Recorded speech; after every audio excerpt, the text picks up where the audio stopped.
এই যে ভ্যাট বাড়ানোর ব্যাপারটা নিয়ে বলেছেন যে এটা খুবই অবিবেচনাপ্রসূত একটা সিদ্ধান্ত। শিক্ষকদের নিয়ে আরেকজন বলতেছেন বিভিন্ন জায়গাতে যত আন্দোলন হচ্ছে সব আন্দোলনের জন্য তারা সরকারকে দায়ী করতেছেন। এই দায়ী করাটা যে একেবারে অমূলক তা কিন্তু আমি মনে করি না, কারণ 8 মাস প্রায় 6 মাস তো হয়ে গেল। এই 6 মাসে আপনারা এটা কোনটা সমাধান করতে পারছেন দেখান তো, একটাও সমাধান করতে পারছেন? যতগুলি আন্দোলন হয়েছে কোন আন্দোলনটা আপনার ম্যানেজ করতে পারছেন? এই গভর্নমেন্ট পারছে? বলেন।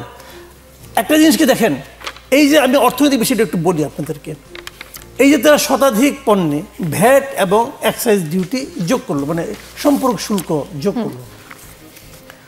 পুরো আওয়ামী লীগের আমলে যে দুইজন অর্থনীতিবিদ সবচেয়ে বেশি আওয়ামী লীগের অর্থনৈতিক কর্মকাণ্ডের সমালোচনা করতেন, সেই দুইজনই এখানে আছেন, সালেউদ্দিন আহমেদ, আহসান এস মঞ্জুর। দুজন বহুবার আমার সঙ্গে বহুবার বসে তারা আলোচনা করছেন। তারা আওয়ামী লীগ গভর্নমেন্টকে নানা ধরনের উপদেশ দিতেন যে এটা হওয়া ঠিক না, এরকম করা উচিত, এরকম করা উচিত। তো এরকম আরও লোক আছে। তো ওনারা যে এবার একটা এত বড় একটা সিদ্ধান্ত নিলেন, বাংলাদেশের ইতিহাসে অর্থ বছরের মাঝামাঝি একবারে এতগুলি পণ্যের মূল্য বৃদ্ধির ইতিহাস নাই রে ভাই।